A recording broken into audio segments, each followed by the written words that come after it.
जिन शहरों को किसी की यादों ने बसाया होता है, उन शहरों में हम घूमने नहीं बल्कि खुद को ढूंढने जाते हैं। ये सफ़र भी कुछ ऐसा ही था। सपनों के शहर मुंबई से भारत की सिलिकॉन वैली के नाम से मशहूर बेंगलोर तक का।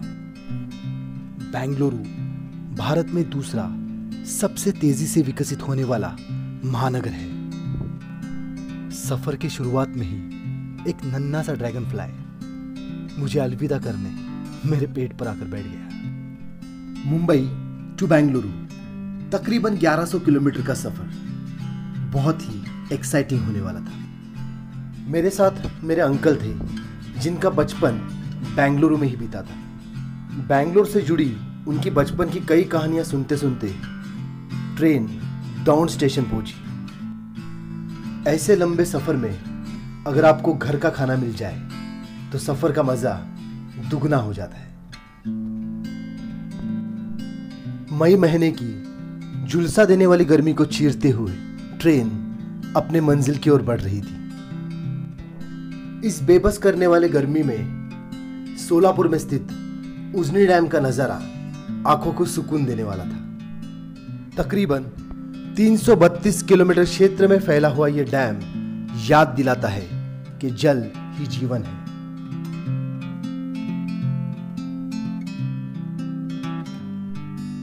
रोज की भागदौड़ भरी जिंदगी से दूर ऐसे सफर में आपको वक्त मिल जाता है अपने आप से मिलने का। सुबह मुंबई से शुरू किए हुए सफर को अब 8 घंटे हो चुके थे और ट्रेन श्री क्षेत्र अक्कलकोट पहुंची।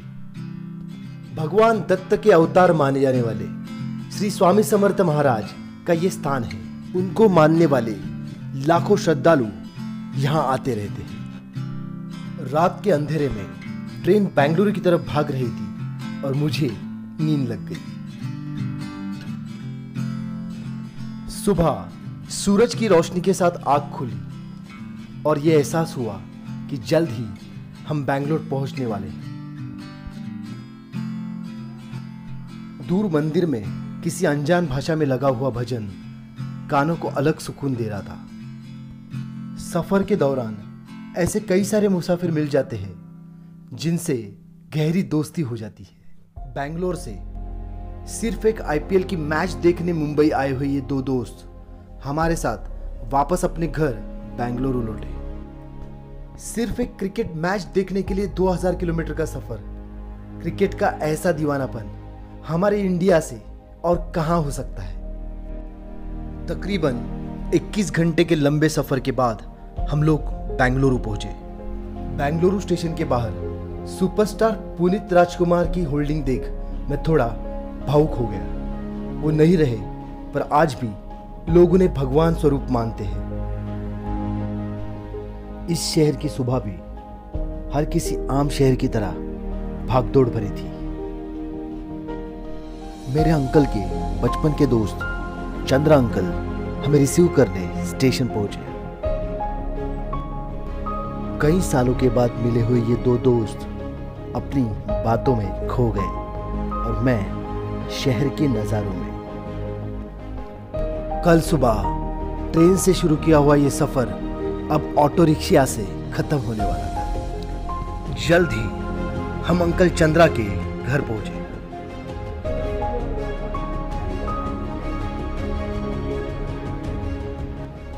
सबसे अच्छे से मुलाकात होने के बाद मैं थोड़ा देर आराम कर वापस शहर घूमने निकल पड़ा। बेंगलुरु में तकरीबन 1000 से ज्यादा हिंदू टेम्पल्स हैं।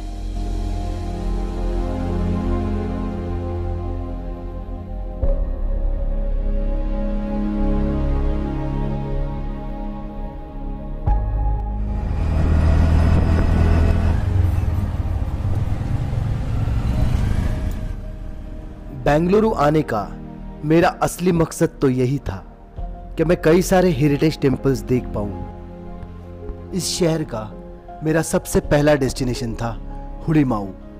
हुलीमाऊ का मतलब होता है खट्टे आम। आम का तो पता नहीं पर यह जगह फेमस है श्री कोदंडा रामास्वामी टेम्पल के लिए।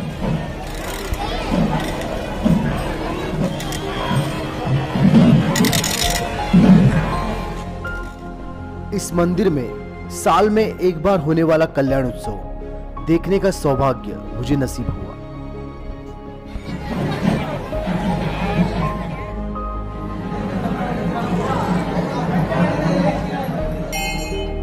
मंदिर में स्थित श्री राम, सीता, लक्ष्मण और हनुमान जी की मूर्तियां दिल को सुकून देने वाली हैं।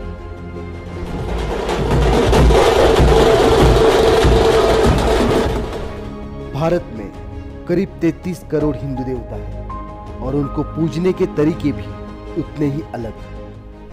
भगवान श्री राम के लिए सजाए गए इस रथ के कलश पे अगर आपके फल का सटीक निशाना लग जाए तो आपकी मनोकामना पूरी हो जाएगी, ऐसा यहाँ के श्रद्धालुओं का मानना है। यात्रा के शोर शराबे के बावजूद ऐसी जगहों पे आपको एक अलग ही सुकून का एहसास होता है। उस एहसास को दोबारा महसूस करने मैंने शाम को वापस वही लौटने का निश्चय कर लिया।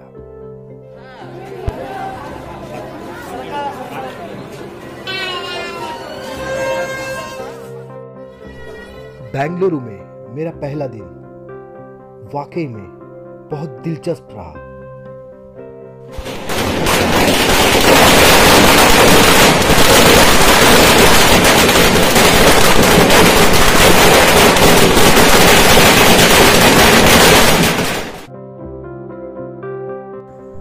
बेंगलुरु की मेरे दूसरे दिन की सुबह की शुरुआत हुई मीनाक्षी टेम्पल से।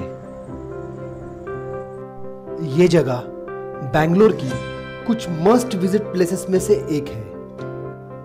इस मंदिर में मुझे वीडियोग्राफी करना अलाउड नहीं किया गया। इस मंदिर की स्थापना 1993 में नारायण रेड्डी नामक शख्स ने श्री त्रिची महेश स्वामी के उपस्थिति में की है। मीनाक्षी टेम्पल की अद्भुत सुंदरता आंखों में समेट मैं जा पहुंचा केव टेम्पल। तकरीबन 400 साल पुराना शिवा केव टेम्पल। इस मंदिर का निर्माण सदी के महासंत श्री बाल गंगाधर स्वामी ने किया। वो यही तपस्या भी करते थे और यही उनकी समाधि भी है। मंदिर के बीचों बीच एक शिवलिंग है और दूसरी ओर श्री देवी माता की मूर्ति और भगवान श्री गणेश जी की मूर्ति दिल को प्रसन्न कर जाती है। जिस पत्थर से गुफा बनी हुई है वो तकरीबन 2000 साल पुराना है। शहर के शोर शराबे से दूर इस ध्यान मंडपी में कई श्रद्धालु शांति और सुकून की तलाश में ध्यान लगाते हैं। अगर किसी को बेंगलोर शहर की इतिहास की नींव तक पहुंचना है तो ये जगह उनके लिए है। बेंगलोर शहर के छोटे से गांव में स्थित ये पंचनागेश्वर टेम्पल बेंगलोर की शान है। इसे पंचलिंगेश्वर भी कहा जाता है। बामनोली जंक्शन से तकरीबन 3.5 किलोमीटर की दूरी पर बसा हुआ ये बेगूर शहर और ये मंदिर बेंगलोर के इतिहास का एक महत्वपूर्ण अवशेष है। 9वें शतक में यह गंगा घराने का एक महत्वपूर्ण केंद्र था और उस जमाने के राजवंश छोलाज की राजधानी।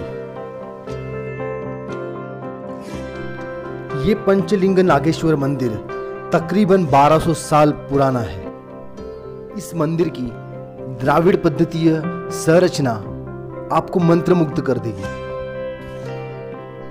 यहां पाए गए प्राचीन शिलालेखों से यह ज्ञात होता है कि आज के बेगूर शहर को किसी जमाने में वेपुर के नाम से जाना जाता था। एक पुराना शिलालेख जो बेंगलोर की प्राचीन युद्ध का वर्णन करता है। ये प्राचीन शिलालेख बेंगलोर नाम के अस्तित्व की प्रथम निशानी है। हर साल चैत्र महीने में यहाँ बड़े धूमधाम से चैत्र उत्सव मनाया जाता है जो 13 दिन तक चलता रहता है। बेंगलुरु आकर अगर आपने इस हेरिटेज टेम्पल को विजिट नहीं किया तो आपकी जर्नी इनकम्प्लीट हो जाएगी, ऐसा मेरा पर्सनल ओपिनियन है। मेरी फेवरेट सीरियल मालगुडी डेज की बहुत सारी शूटिंग इसी इलाके में हुई थी।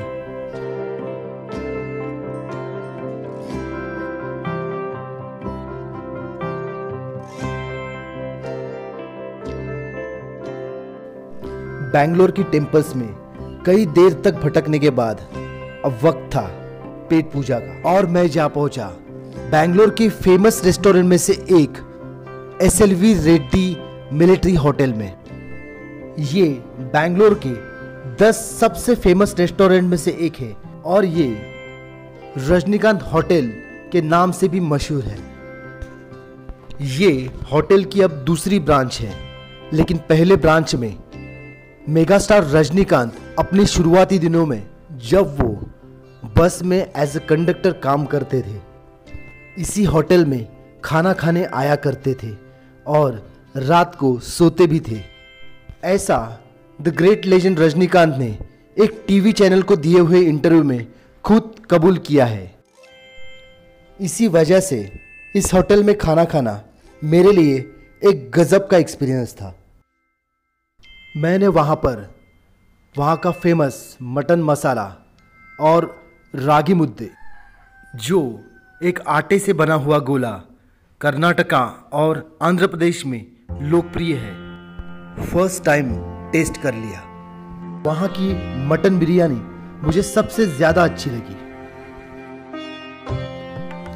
इस होटल के ओनर कृष्णा रेड्डी सर, जो इतने बड़े फेमस होटल के ओनर होकर भी खुद अपने कस्टमर्स को खाना सर्व करते हुए देख मैं उनसे बहुत ज़्यादा इम्प्रेस हो गया। वो कहते हैं इस काम में उन्हें एक अलग ही सेटिस्फैक्शन मिलता है। ಸ್ವಲ್ಪ ಕುಸ್ಕುಸ್ ಆಗ್ತದೆ ಕೊಟ್ರೆ ಕೊಡ್ತಾನ ಇಲ್ವಾ ಆತನೂ ಆಗ್ತದೆ। मुझे बैंगलोर की लैंग्वेज तो समझ नहीं आती, पर वहाँ के लोगों ने जो प्यार दिया, उस प्यार को बयां करना वाकई में आसान नहीं है। बैंगलोर के हमारे तीसरे दिन की शुरुआत हुई वसंतपुरा के इस पवित्र तालाब से। मेरे अंकल का बचपन वसंतपुरा में ही बीता, तो वसंतपुरा से उनकी कई यादें जुड़ी हुई थी और इस तालाब से भी। आज सब कुछ बदला हुआ है। जिन पहाड़ियों में और मंदिरों में मेरे अंकल खेला करते थे, वो आज सिटीज में तब्दील हो चुकी है। वसंतपुरा में स्थित ये मंदिर देवता विष्णु वल्लभ राय, जो हिंदू भगवान विष्णु को समर्पित है, ये मंदिर भी छोला वंशज के जमाने का है। ऐसा कहा जाता है कि पुराने जमाने में इस जगह के इर्द गिर्द घना जंगल था और अनेक ऋषि यहाँ ध्यान लगाने आया करते थे। इतिहास के पन्नों में दर्ज ये मंदिर ऋषि मांडव्य के जमाने का है। एक पौराणिक कथा के अनुसार तिरुपति के भगवान पद्मावती से शादी के बाद यहाँ आए थे।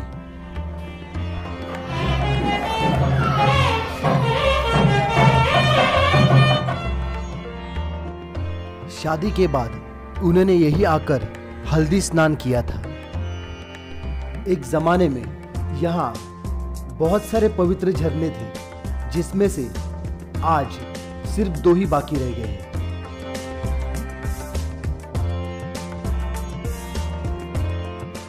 भगवान विष्णु के पवित्र दर्शन करके हम आगे हमारे अगली मंजिल की ओर निकल पड़े। मेरे अंकल को उस जगह को ढूंढना था जहां वो बचपन में अपने फैमिली के साथ रहा करते थे। थोड़े ही देर के सुखद परिश्रम के बाद आखिर उन्हें वो जगह मिल ही गई जहां उनका बचपन बीता था। इतने बरसों बाद वापस उसी जगह पर पहुंचना जैसे अपने बचपन में दोबारा खोने जैसा है। उन्होंने मुझे आसपास की कई सारी ऐसी जगह दिखाई जहां वो बचपन में खेला करते थे, जैसे कि ये मंदिर, वो फैक्ट्री जहां उनके पिताजी काम किया करते थे। हमारे बैंगलोर के सफर का ये आखिरी दिन था और कई रिश्तेदार हमें उनके घर स्नेह भोजन के लिए आने की गुजारिश कर रहे थे। उस दिन हम लंच के लिए चंद्रा अंकल की सिस्टर के पास पहुंचे। ಅಲ್ಲೆಲ್ಲ ಹೋಗಿ ಫ್ರೆಂಡ್ಸ್ ತೋರಿಸ್ತಾನೆ ಯಾರಿಗೆ ಫ್ರೆಂಡ್ಗೆ ಅದೇ ಉದ್ದದ ಎತ್ಕೊಂಡು ಬಂದಿದ್ರಲ್ಲ ಸಿಹಾಯ್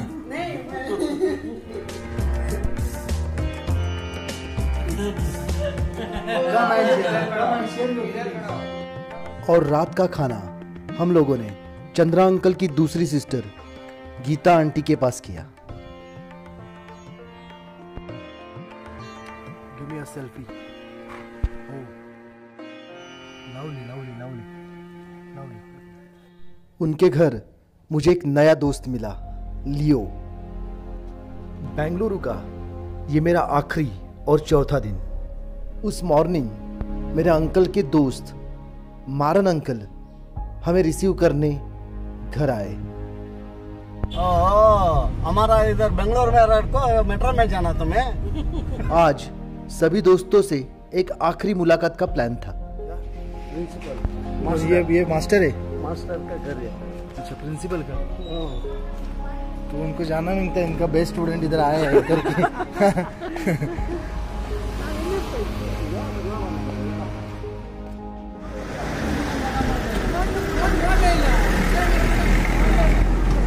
इतने सालों बाद एक दूसरे से मिलकर सभी दोस्त बहुत खुश थे, पर मुझे जिसकी तलाश थी मैं उसे खोज नहीं पाया। कई साल पहले बिछड़े हुए दो दोस्त अचानक से किसी अनजान शहर में अपने आमने सामने आ जाते हैं। ऐसा सिर्फ फिल्मों में होता है। अपने दिल के कई अरमानों को मैंने लॉग आउट कर दिया और वापस मुंबई की तरफ रुख कर लिया। Good byes hurt the most when you don't get to say them. शाम 7 बजे की ट्रेन थी और मैं बेंगलुरु स्टेशन पहुंचने वाला था। उतने में मेरी नजर पड़ी छत्रपति शिवाजी महाराज की स्टैचू पर और मेरा उदास दिल फिर से स्फूर्ति से भर गया। चंद्रा अंकल हमें ड्रॉप करने स्टेशन आए। मेरी उनसे भी बहुत खास दोस्ती हो गई।